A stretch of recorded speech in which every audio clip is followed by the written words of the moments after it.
Sorry, I broke her. Okay, let me spotlight everybody first. Spotlight. There we go. You're good now. You got like a little right here. I just am picking on it because I know it. It's just the light. I think it's the light. Okay, that's what we'll go with. All right, my people. I'm so excited. Okay, and now share live on Facebook. What was I gonna say? Communicating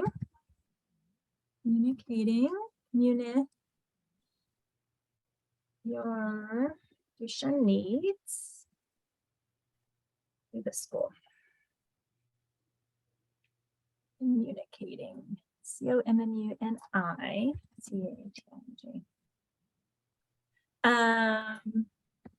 Okay. Page, go live.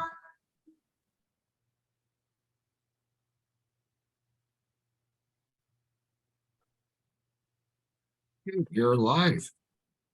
Welcome everybody that's with us to another episode of the Duchenne Live with your host DJ Kimball and Ryan Russell.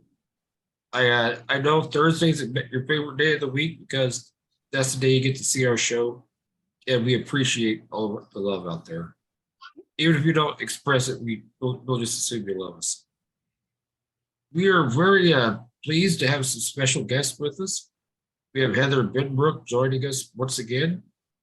And we're also joined by Jessica Round. And we will be hearing from both of them later. In previous episodes, we've talked about school as far as junior high, our experiences with high school, and how it is for the kids. I think we've slightly touched at different times about parents and school. So today we're going to focus a little bit more on that.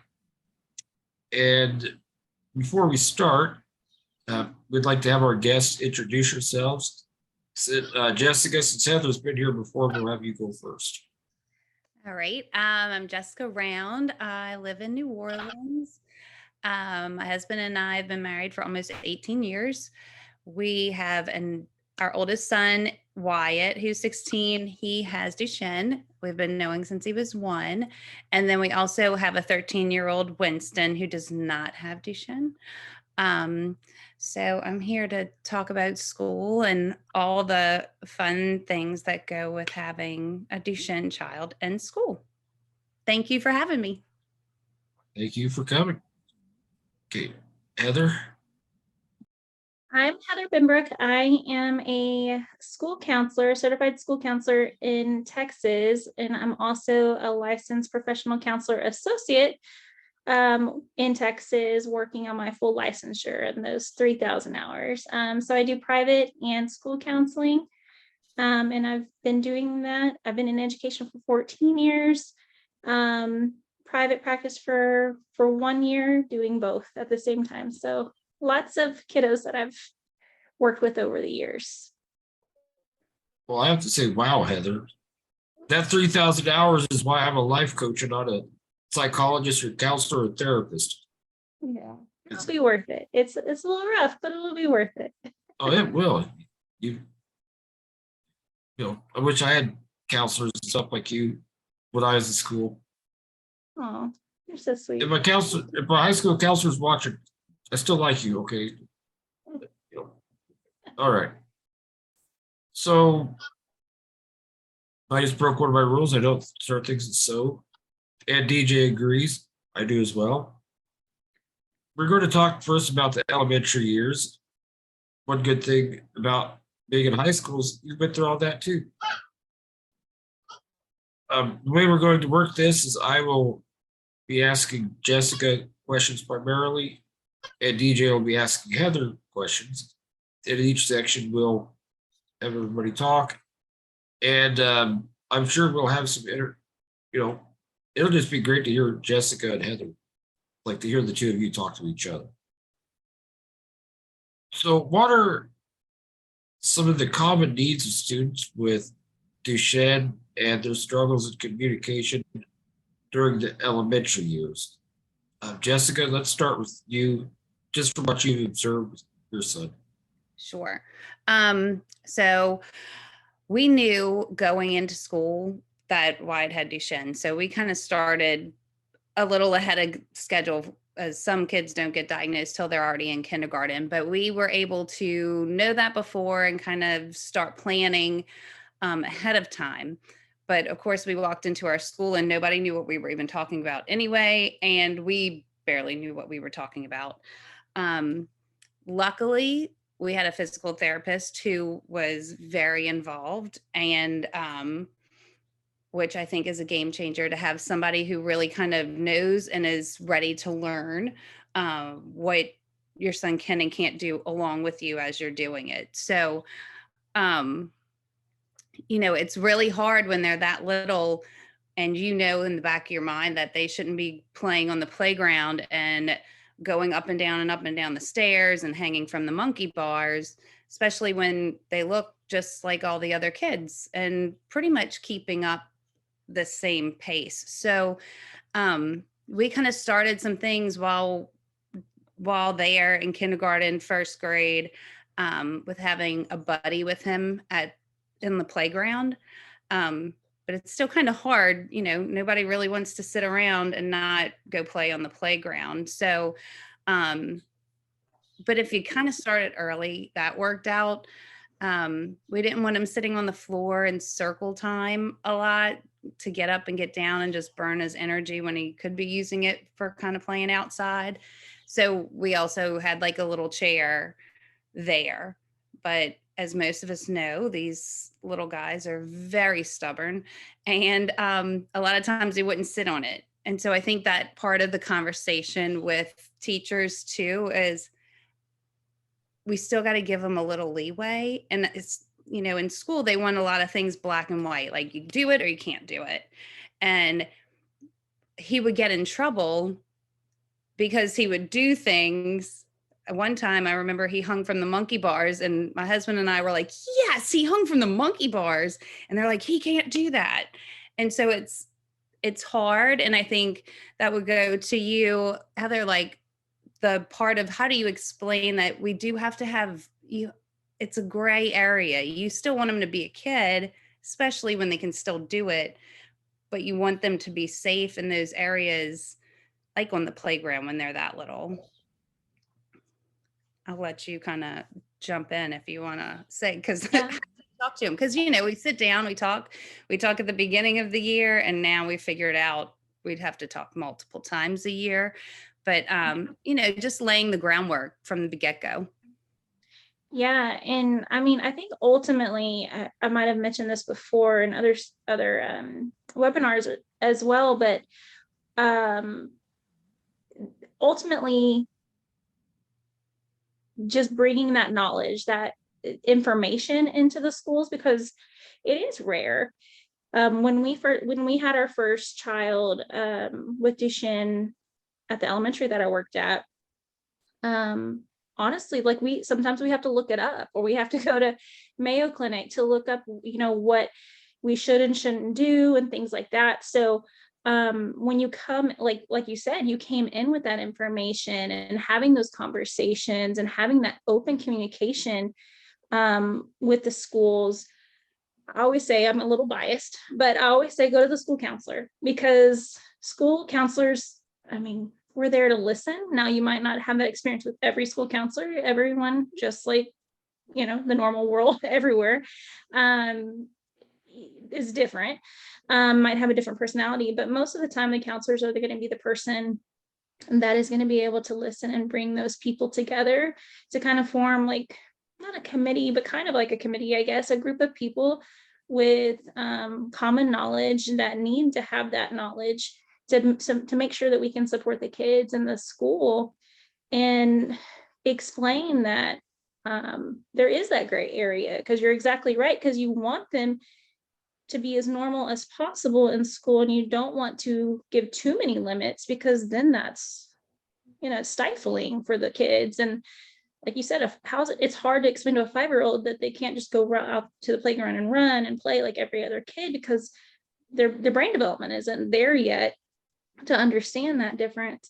So, just having those conversations with the schools and giving them that awareness, because I'll be honest, like we've had kids come in, not just Duchenne's, but other things too. And it's scary because you're like, wait, what do we do? What do we not do? And we don't want a kid to get hurt in any capacity at school, but we also don't want to limit them so much to where it's detrimental to them, especially the social emotional side of that. So I don't know if I really answered the question, but like I feel like it's just that awareness piece in education, because it is so rare, just so we know, because we're not medical professionals typically in the school system. So having that awareness piece really helps for sure. Yeah, I think we've tried, I know some of the advocacy groups have like school paperwork, and the thing is bring it in and you're hoping they read it, and the people who do read it and the who don't. But yeah, I think like you said, it's just going in and having that open communication of that you're a team. That's always, I don't know, maybe I get a little criticized because everything I try to do is it's the team. It's me looking out for my kid, but I also know that these teachers have other kids besides Wyatt in the classroom, and I don't want him, disruptive. And I will say, we started with those behaviors that I know Lindy has talked about many, many times. Wyatt has all of those, and he started with them and he brought them straight to school. And, going in, it's almost like we felt on our side that we were getting criticized, that we were the terrible people and we're not raising our kid right. And they're never going to make it through school. And first grade is awful. And I'm going, oh my God, we're just in first grade. Yeah. And so trying to figure out, I think, has been the hardest part of how to get the team to understand that also, that they're a whole person, that yes, there's a lot of physical stuff, but yes, there's also that social emotional behavior part too. And so I think that team approach, hopefully some of y'all stay in school, all in the same school for 8 years before you go to high school, but we were not that fortunate. It's a feeder system, and he's in at school now. So, Yeah. And you kind of mentioned something earlier, like you said, we're already in first grade, like this is already starting in first grade. And you're so right about that, because we have to lay that foundation early, because these kids, they feel it, they feel that social emotional impact that happens so fast. And like, even in kindergarten, you have kids already saying, oh, I hate school, just because of the experience that they're having. And so to try to, like you said, come in fresh, and if you can, if you have that capability, to try to lay that foundation and get that committee that is going to listen and is going to be the advocates within the school. It's finding those people that are going to listen and that are going to hear. I mean, we all know, like, it's not everybody in the school system is able to do that sometimes, but it's finding that core system, especially if you do have 504 or special education supports in the school. Those are going to be your biggest advocates. And it'll be, it'll be good. As possible, that IEP started. Yeah. And then they have, I know this is probably not the right way to say it, but I've worked in a school, so you have to follow those things. Those are legal documents that we have to follow, and the sooner that you can do those, that might not be popular belief in a school system, but this is my opinion.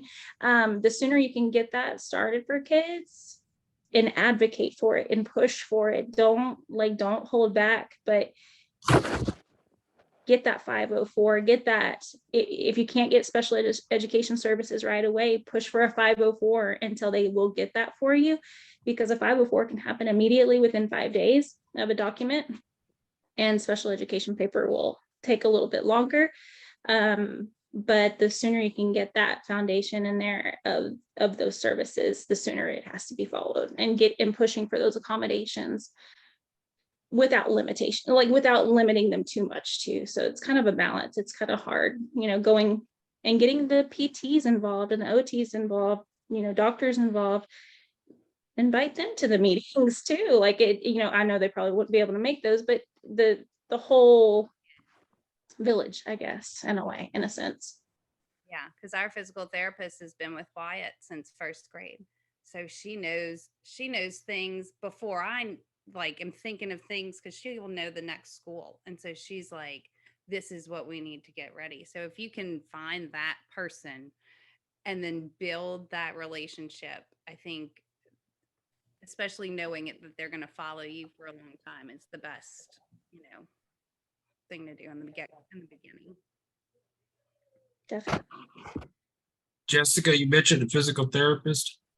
I had the same physical therapist all through school. And I dearly love her. We're still, connected. She is even my parents' physical therapist when they're on hospice. So those physical therapists are pretty awesome. Yeah, I think they have a special niche that they can, especially with our, with you guys, that they don't see as many of you, and so they get really attached. So it's nice. And DJ also had the same physical therapist throughout school. Yeah. One common theme that we hear a lot, or we've had several parents talk about schools and staff that don't follow IEPs. Jessica, have you ever had any to fight or any struggles with getting the IEP followed? Oh, it's so funny that you asked that question, because we were just in a meeting. We've been in school for a whole 15 days. And then we had a meeting, and I said, well, are y'all even following his behavior plan that's in the IEP? And she goes, I'm following it to a T. And I was like, okay. So I went and reread it when I got home to make sure. And at the same time I'm rereading it, the vice principal's calling saying, I think we need to go over the behavior plan again, because there's just things that, aren't necessarily working. And I'm like, well, if you follow the things that we put in, I think for us, it's been the behavior plan part, not so much the physical. I lie. At the physical stuff, it was probably in elementary school. They had him going upstairs at a band concert, and there were no rails. He was in 4th or 5th grade. And my husband leaped out of his chair, and we were practically running over there like he's gonna fall down the stairs. And I guess that goes to another point of making sure that everyone touches your child who knows what's happening, because their excuse of why that happened was, oh, well, she's not a normal teacher, so she didn't know. And our guys, he always, it's like, okay, yes ma'am, no ma'am. And she said, you have to go up the stairs. And so he did. And yeah, my husband likes to jump really high, and he's like, we're gonna slap a lawsuit on you if you ever do this again. But it's like, and I was like, okay, that's a little extreme, but if he falls, y'all need to understand the repercussions. We don't just make these things up in the IEP just for fun and see if you do it. And so I think the one of the parts is to make sure that everyone who sees them knows. I know you can't have all the teachers of every grade, but if you're in band, the band teacher should know what's happening. So, and it's hard to say that I need to go and do this for everybody. I meet with so many people, but it's hard to put that on a parent too, when you have a sped teacher who's really kind of managing from the beginning. And it also depends on the size of the school district. Schools are just so many factors. Yeah. Yeah, definitely. And the support systems that they have within schools, where the funding is put, those kinds of things. All school systems and all school districts should have special ed support. They should have those federally regulated systems put into place. But like you said, every person that has the hands on the child should have that information. You're exactly right. And that should be protocol. All the teachers, any kind of paras, things that,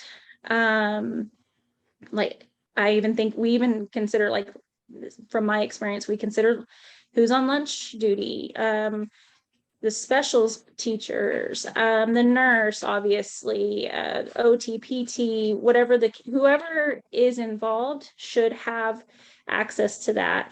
And I guess sometimes schools can be a little bit fearful of the confidentiality part of it, especially with records and things like that.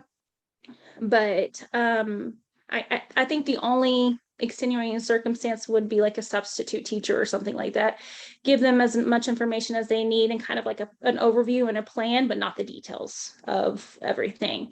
But the other teachers that are involved day in and day out definitely need a copy of that IEP, need to know that child, need to be able to understand what to do in the protocols in instances where we do have things going on, and what the process is to help them in that situation, for sure.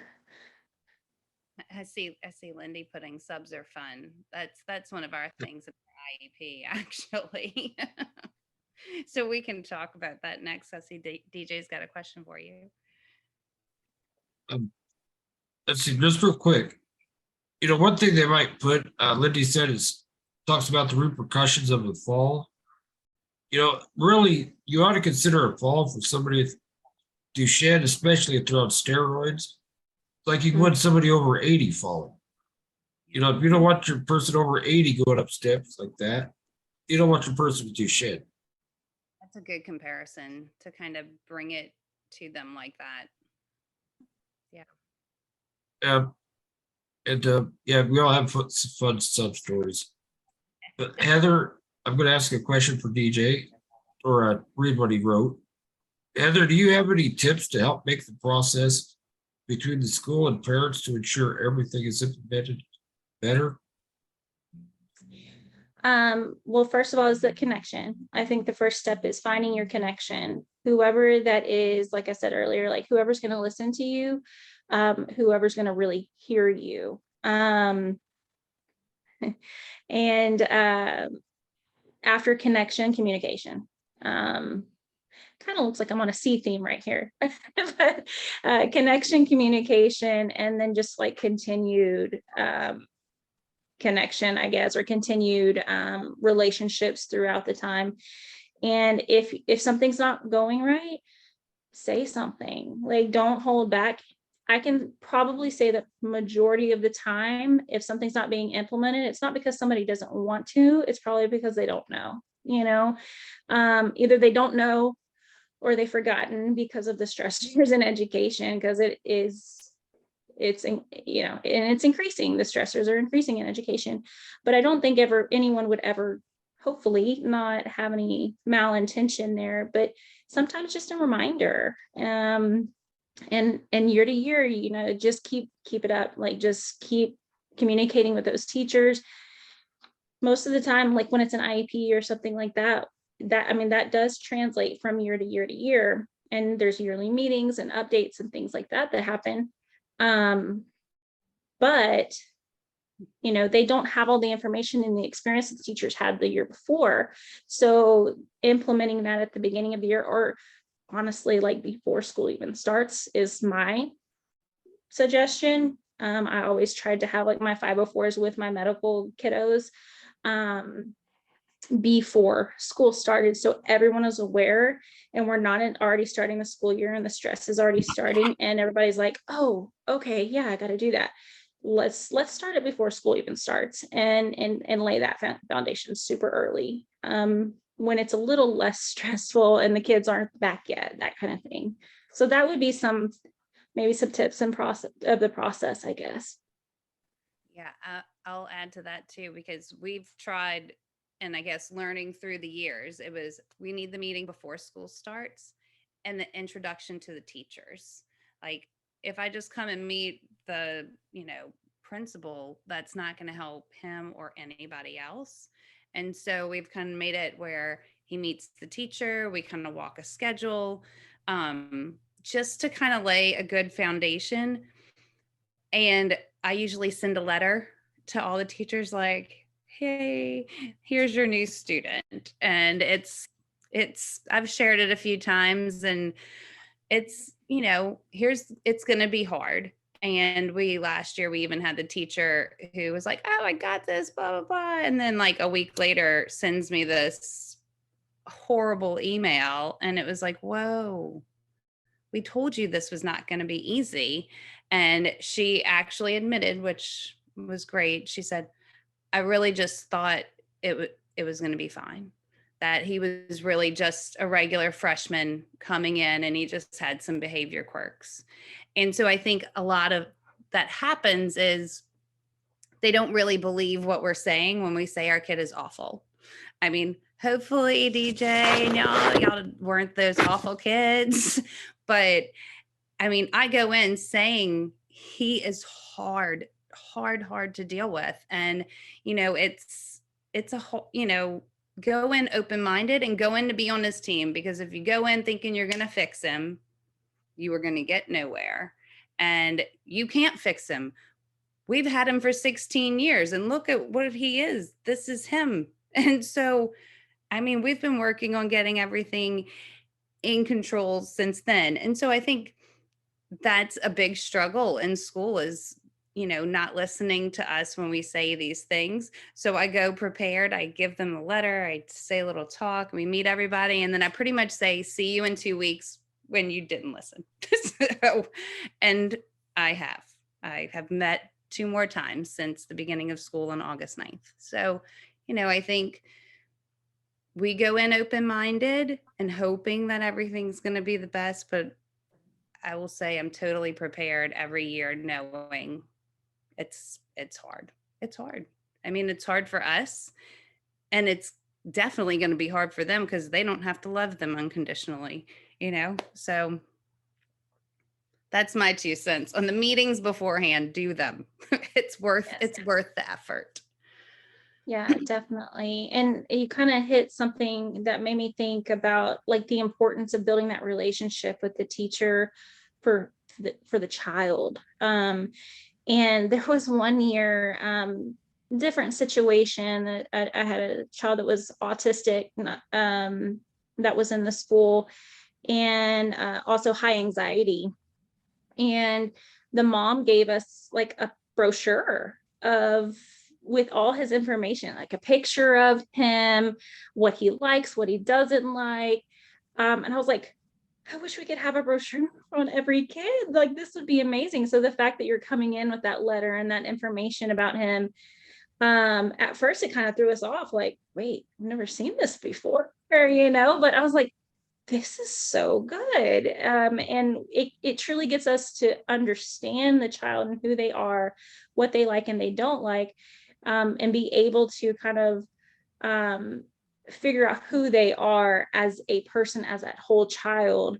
And like you said, have that meeting with the teachers that, yes, you're right. Don't go to the principal, don't go to just the special ed staff, or, have a meeting just with them. The teachers, they are with them day in, day out. They're like the first responders for our kiddos. And they need that information. They need to be able to build that relationship with that child from the get-go. And when there's a common saying, it's something called capturing kids' hearts, but when you have their heart, you're going to have their mind. And so if you can build that relationship first, everything else will lay it out. And it's not going to always be easy, but when they know that you value and respect them, you lay that foundation immediately. It's a trust thing. Then they know that you're on their team. And even if they do disappoint you, you're still coming back and being supportive. Wyatt joined ROTC this last year, and they embraced him in his chair and everything and figured out things. And we just had the struggle with the computer teacher, and the ROTC sergeant came in and he said, I'll take him, put him in my class. He's like, as much as we all think we can understand Wyatt and all of his, quirks, and you still want to think that he's totally normal, like your normal sophomore. He's not. And I looked at him and I have tears in my eyes and I wanted to go jump and give him a big hug. And it was like, you read it. You watched the videos. You heard us. And so I think that built a lot for Wyatt, and it definitely did for my husband and I, because he cared enough to listen, is pretty much, and that support goes a long way for home and for Wyatt. I got chills when you talked about that. But that is very true, that they need to have our heart, or the heart of the child. My fourth grade teacher didn't have that, and I was very obstinate, didn't do a single thing she said. My fifth grade teacher told me, he didn't care what I did before. Clean slate. My sixth grade teachers are absolutely amazing. And that's the biggest thing, is that heart. Yep. Yeah, Wyatt had one teacher who he told him one day, and it was math, which was his hardest subject. And that one day he said, pack your bag and get out of my class. And guess what? Wyatt never went back. Every day he would do something as soon as he walked in the door. So they'd send him to the special ed teacher and he'd stay in there. And I was like, how is this good for anybody? Like, but it was that one time he just said that thing and he was like, I'm done with you. And like, to build that relationship back, I was like, nope, it's not going to happen. Unfortunately, seems to be a trend for them. For you guys, is that the same for y'all? Like, is it hard once that relationship is kind of scorned? Like, it's really hard to get it back. Well, I think it goes to trust. In our situation, we have to trust people for so much. They're just, like, I hate to say it, but we really are vulnerable. Yeah. Up to so much, and you don't even realize it when you're that age. So yeah, I think we, just like somebody with Duchenne or anybody with a disability, you pull into a parking lot, we know right where the handicap, like the ramp is to get up on the sidewalk, where other people that don't have somebody a wheelchair in their life or problems, they have no idea where they're at. Mm-hmm. And so it's just like that with people. If we don't feel that we can trust you, we're not going to, you might as well be mud, because we're not going to trust you. Yep. DJ agrees that we almost have to trust our lives with others all the time. Yeah, it really is. And then to send your baby off to school for all these people to take care of them and hope that that's happening, it's hard to do every year. I mean, it's nice to get a break, but it's also that stress of dropping off every day, wondering, how's today going to go? Is everything, how's the chair? All these things. It's, it's tough. And then you got to hope you got those teachers who are just watching out for your baby. And then your baby, just judging by myself, gets so annoyed at how you, like, I get so annoyed at how I got babied, and all I can do, I'm just fine, this, that. I didn't really understand until I watched my parents kind of in similar situations, and having to trust them with somebody else, like, hey, are you doing that right? Or are you sure you're doing that? Yeah. But like DJ said, I was stressed to the max every single day. Yeah. But when we're at that age, like DJ, like, I don't think we recognize stress. When we're young, we don't know when we're stressed. Kids can't tell that they're stressed. Yeah, and I don't think it was talked about as much, because now Wyatt will tell me, I'm stressed, Mom. And, he'll now say it, but he is 16. But I think Lindy has shared, he had written a letter to the teachers who were being so terrible. And it listed all the things he was worried about. And one of the big things he was worried about is an active shooter in school. Where is he going to go? Who's going to help him? Who's going to help him in a fire? And why is everyone always looking at me, waiting for me to mess up? Those were the things, his biggest things that he was stressed about at school. And so we shared that, and I still share it every year, because you still look at a 16-year-old who's going and zooming around in his 8-mile-an-hour wheelchair, and everybody's like, oh my gosh. And it's like, dude, he can now go 8 miles an hour, like this is new. So, I think that's the stress part plus the frustration and the toughness of being in school all combines into this one little human that you're trying to get to learn, civics or whatever. Well, Biology. Jessica, I can already tell your son's smarter than I was, or maybe am. My solution was I had a plan for an active shooter. I was going to take him out with my wheelchair. So trying to find a place to get away from the active shooter, that's smart. Shoot, the doors are all locked all the time now. So it's crazy. Although I did have a few nightmares where I got locked in the school. Afterwards, I couldn't get out. I think that's a good, what's DJ saying? I felt that too. The fear of messing up and not being allowed to continue school with all my friends. Yep. I know. I mean, the stresses that you're talking about are heavy. It's not always what, kids even have to deal with. And the fact that kids nowadays are having to deal with all the stressors of, the fact that you're even having to talk about active shooters in school and all of that, and the knowledge of all of that. These kids have these, I like to think of it like a backpack, and it's like, here's a little pebble, here's a big rock, oh, here's a boulder. Like, it's all these little heavy things that just weigh them down and that they're carrying every single day in their thoughts and in their emotions. And Ryan, you kind of said earlier, like, how you didn't, as a fourth grader, you didn't really know like that you were stressed. Well, we might not be able to label it as that, but kids can't always verbalize what they're feeling. Even some adults, let's be real. It's hard for them too. And it's one of those things, then the behaviors start to be expressed. And so with a child with Duchenne, you're going to see that expedited a little bit or exacerbated a little bit, because there are these extra stressors that other kids might not have. And so that threshold or that cortisol level, whatever you want to call it, is going to be naturally higher in those kids and that have higher stressors or heavier backpacks. And so we have to learn how to help them learn what their emotions are, first of all, because that's hard within itself.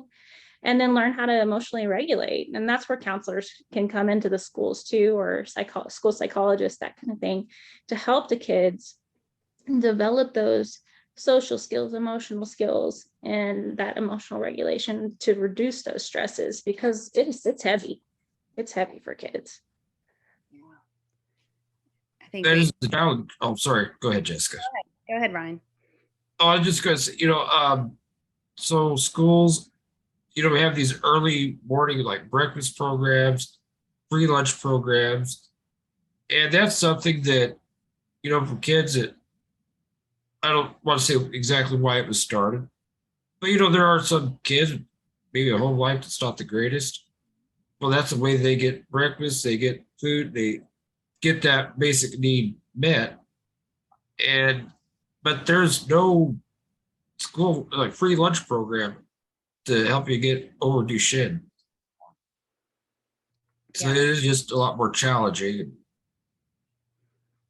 Yeah, we and to like build that into like all the stress to be able, like you were saying, to help regulate and almost to have, if your child has a para or an aide, for them to help start learning when that stress is starting to get too much. And that's why I would love to have a consistent aide for everybody that could stay with them forever through their whole school, because they learn it.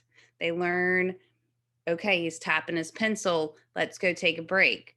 And he now trusts you to know, but this change your aide every year because it's easier for somebody else, or you're a 6th grade aide, I think increases the stress instead of bringing it down. And so Wyatt'll go now, he'll get so upset, he'll just go and put himself in like the suspension room where it's small, it's quiet, and he'll just sit there. And he's like, I put myself in detention. I was like, cool, whatever.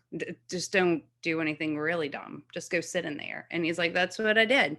And I think it's just having, that was the meeting on Tuesday, was how do we make sure that he gets that break without leaving class for so long and missing too much work? That makes it even more stressful. It's that balance, especially when they get older. And what if instead of detention rooms, we had like calming rooms or something for kids? Like how much of an impact could we have on kids? And we do that a lot of times in elementary, but in secondary, it starts to kind of go away a little bit. I think there's definitely some things in the legislation that are starting to help alleviate some of that, but we're just not 100% there yet. We're making headway, I think, as far as the mental and the social emotional needs of kids, and what we're doing in schools.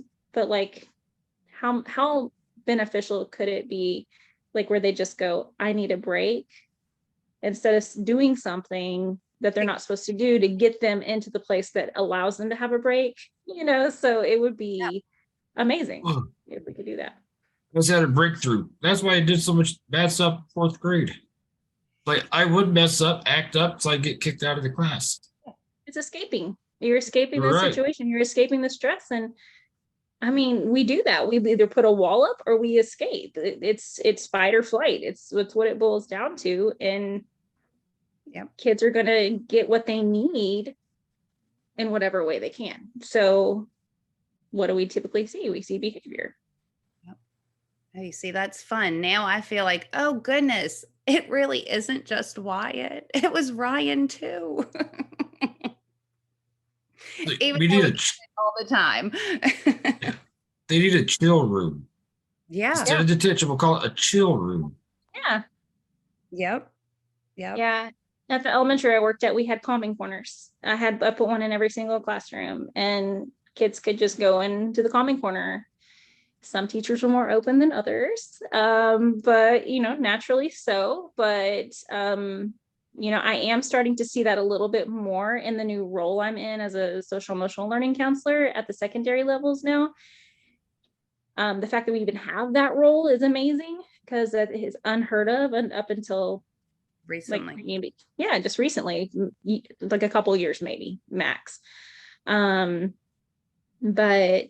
we are starting to put those things in place for kids on school campuses as well.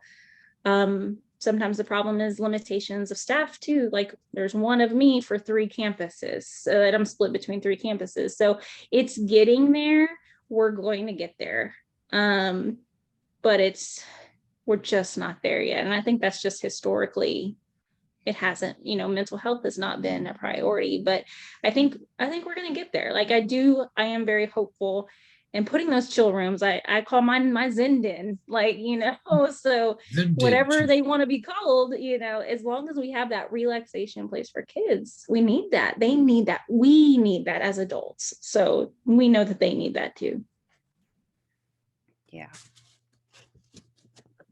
And just to look at it from maybe the teacher's perspective, I almost became a teacher one time, but I remember reading a book that for teachers that said kids act out just to get attention. And I remember thinking, this is the very early 2000s. I'm like, what? That's not true. I didn't act out just to get attention. I acted out because I didn't know what it was, but I had something going on. And I think teachers are learning that. But back a little ways, Lindy put in, something about teachers. They deal with a lot of overprotective parents, helicopter parents. And I think Lindy was kind of saying, how do we differentiate? Because there are a lot of parents like that. And so you come in there, the teachers automatically think, oh, it's one of those parents. So I think this might be more for Heather, Jessica too, either whoever was. What are some things we could do, or the teachers could do, that they don't have to come back 2 weeks later and find out, oh, you were right, I should have listened. So the school doesn't have to learn the lesson on their own. Yeah, definitely. Well, I always like to think, and this is just my perspective, it's not every teacher or every educator's perspective. What would I want for my own children? I always go back to that question. What would I want for my kids? And then I treat the other children that same way. Because I mean, when you put it in that personal level, and I wish that every educator was like that, but when you put it on that personal level, then you have more empathy, I think, and understanding. So building that knowledge base first, like we talked about earlier, and then hopefully within that educator, the empathy starts to build too, based on that knowledge and that relationship that they're building. And realize you're not an overprotective parent, you're not a helicopter parent. I'd be the same way with my child. I want what's best for my child. So I should understand that you want what's best for your child. And we're all doing the best we can as far as parenting is concerned. I don't like those terms, first of all. I don't like the helicopter parent, the overprotective, whatever. I just think we're all parents and we're doing the best we can, and we're there for our kids. And here's the thing. In education, we see the spectrum, right? We see parents that don't care at all. And then we see parents that care a whole lot.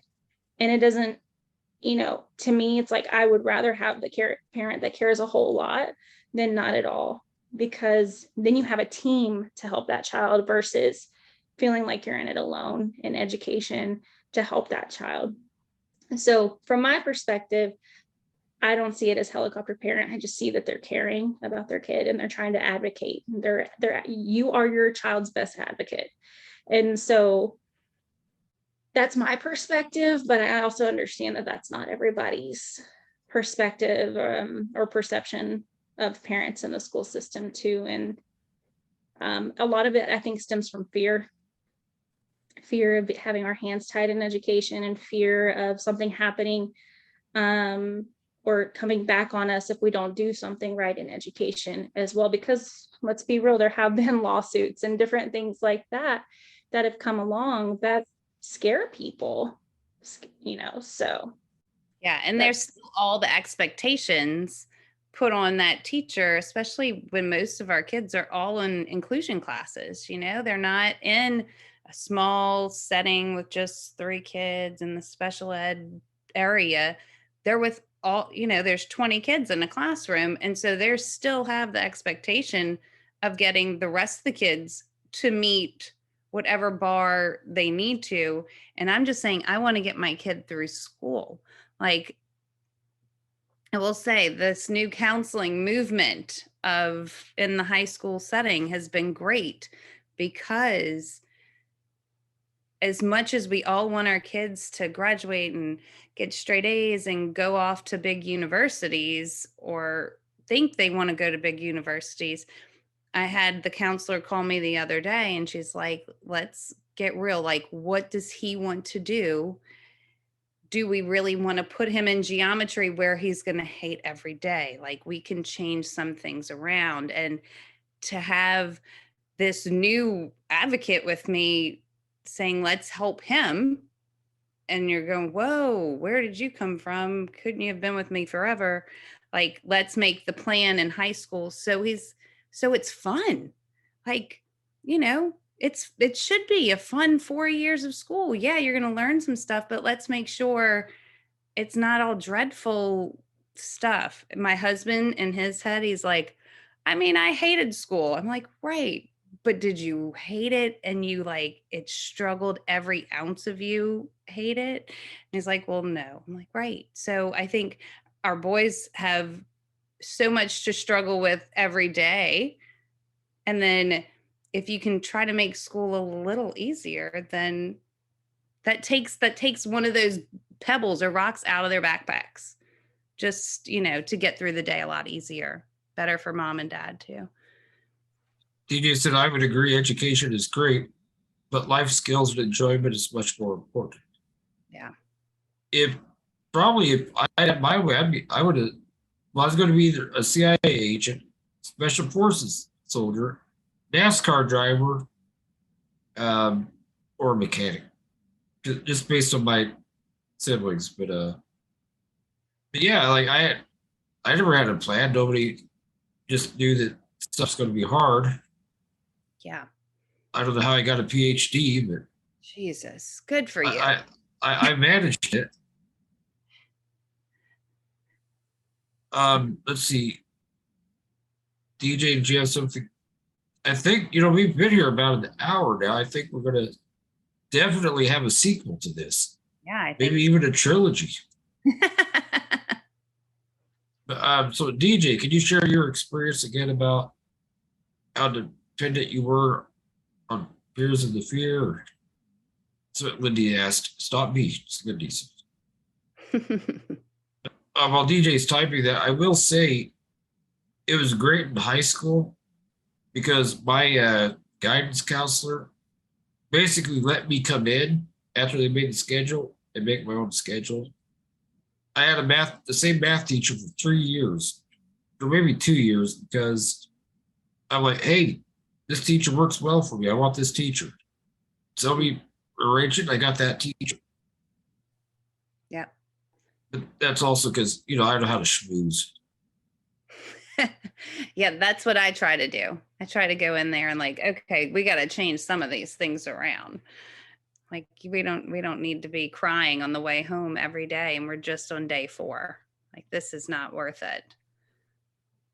Yeah, and I think that another positive in that aspect of change in schools, I guess, is that now kids can kind of pick their tracks or their pathways. I guess every district calls it something a little different, but the state has kind of allowed for a little bit more flexibility and a lot more programs that they're bringing into schools, like CTE programs, career technology programs, where they can actually get certifications and start, going out to the workplace straight out of high school. Because not every child is, might go to college, and that's okay.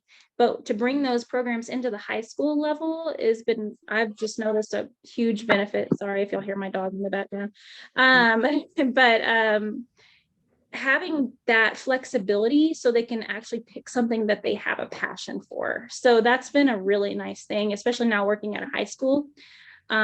It's really cool to see how kids can pick and choose what they're passionate about, because you have to have passion in order to have fun in school.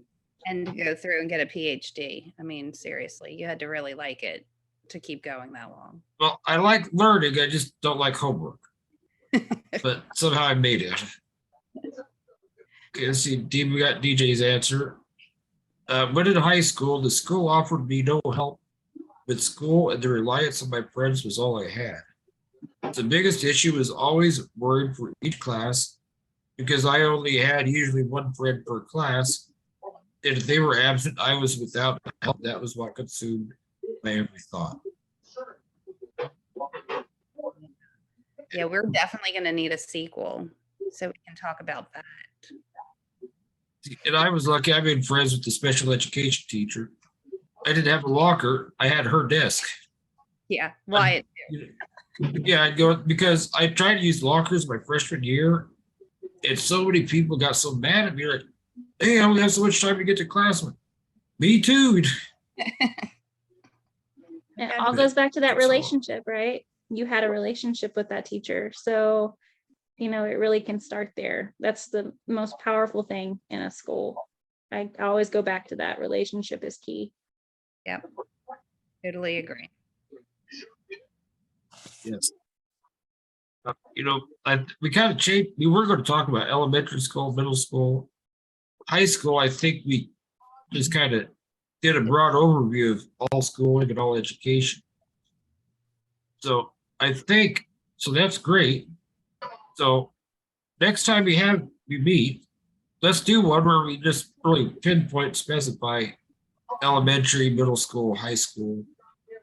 And I think after that, we'll have one about the future. Yeah. I know Heather, like, I'm very excited to find out that they have the options like you talked about. I remember my French teacher, who was actually from France in high school. He talked about the French education system, that somewhere in 8th grade you took a test, and it said if you were going to go to an academic high school or like a technical high school. And then so you went to the academic side, but then after that you take another test that says if you could go to college or if you go to trade school. He said he failed that. He thought, I want to go to college.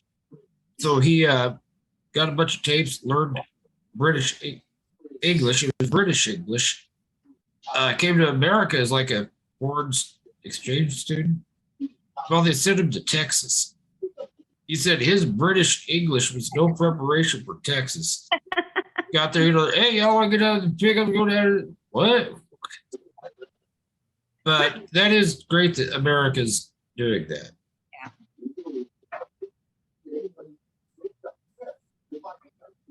Because I saw so many kids in my high school that dropped out because they just didn't like the academics.